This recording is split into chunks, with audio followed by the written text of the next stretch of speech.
con hi khilak kala kiwang khle con hi wi kharin atazan chi khigla og thwili brevarana no thu year na the red mi ga hai ga leji shim thri lu thri ji mashune na khamayona kon na ma ba ga pe ji li ba pe khwai ma khle ji li leng sa khwai ma sa ga leng ji sa sap khwai ga la ga chi da khle ji li ma ga chi khwai vau shok da khle a kon na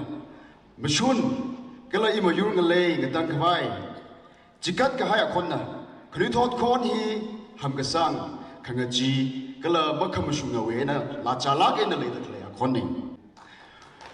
o sai ko ra adam le ka pra adam le ka thi adam le yaw sa adam le ha du khya adam le ye ga shi big na nong mai na rang ha na ga i thum la nong mai na han ga re ngisot naw le ngisot naw sara ye ga shi ji li ye ga shi sa bo kam ra hi ba ya ta le ga ba ya ri ga ji na ga ning ga da kham ya wa kho na kai na pang ga phe ru se pam dak le apam jwe na ga ning ga bi se ra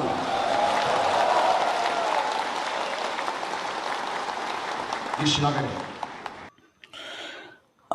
RA tumna Kanito Konna Migashok GTG dated 14/03/2026 He Pang Rumsay Yang Rumsay Kalanganang Rumsay Motona Avaram Kajine Kanito Kon He Kila Kala Kiwang Kala Kala Kon Hiwi Karin Atazan Chi Kikala Karan Kavara Kanithot Kon Hi Kamanga Miyuna Riga Kui Kon Maningmana Okatwili Riverana Hi Nawiyana the Retsang Mikahai Nalay Chiwi Shimtari Luitari Chi Mashunena Kamayona Akona Iwingalay Wivangna Chiaka Pasa Hamlala Hamra Ashing Yedalala Ngayera Kachiwi Ningchuk Ningrin Kalebingwi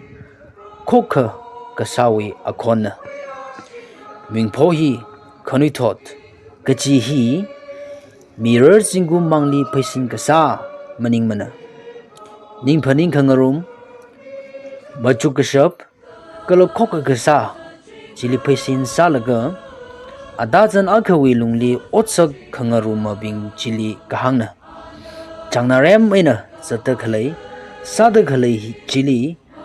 Ping Maida Vasung Maida Kala Thak Maida Bangapan Kawai Baushok Ta Kalay Akona Iwi Ngalay Iwi Thotrinchan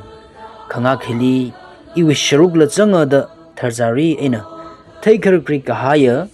Richumnau Kala Kunithot Pingwi Akona Heng Sada Nepal Kala Bangladesh Li Shokhai Zen Z Movement we at Tada Imayur Liam Li Leda Kalay Longnau Kala Katana Bingli Kangasung Akona Chiaka Mui Haura Chikatali Kangasung Akon Maning Lang Mako Mawakabai Chili Wapai Kawai Makalay Chili Lingasa Kawai Masa Kaleng Chi Sashap Kawai Kala Ngachida Kalay Chili Mangachi Kawai Baushok the Kalay Akona Mashun Gala Imayur Ngalay Ngakawai Chigat Kahai Akona Kanito Kon Hi Hamgasang Kangachi Kala Makamashungwi Aina Lachalak Aina Leda Kalay Akona Iwi Ngalay Li Miyur Michat Katena Rai Rakata Kachipat Kala Mikhanam Otsak Ledaleaka Aina Tangda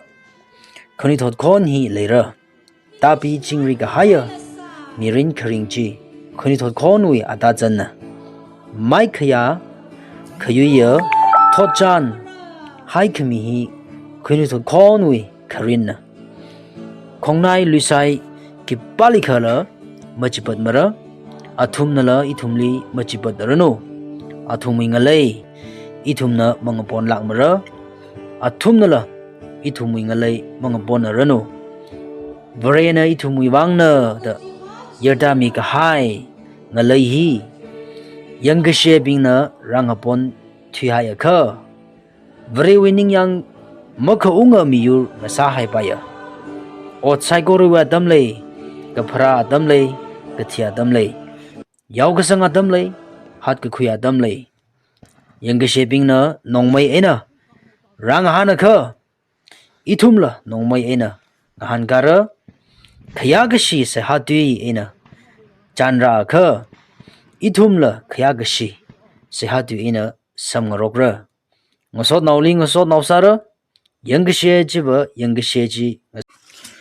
ara yarina thai khangai khanghan khanu thot khon hi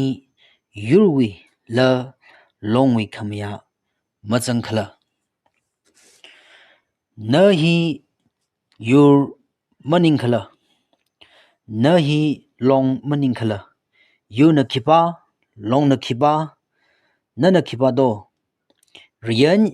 yenza yenret songjang dei da le haugi da athumui riyan yung kala yenza yenret li khangasung mang china yu na kala long na jirala yu na ngadei na na ngadei long na ngadei la yu la yarina long la yarina yari malai la long yur malai pai mana yari malai la khani thot khon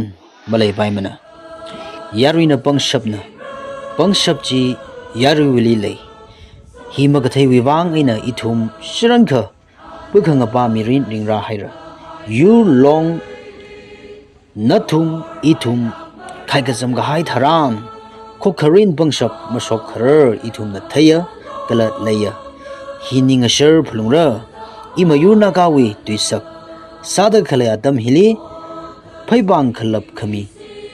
akhon mangasang sakhayasa akhon hi kathada kali katharan sijinra kaji hi yariwi pangli lei ningshila khaira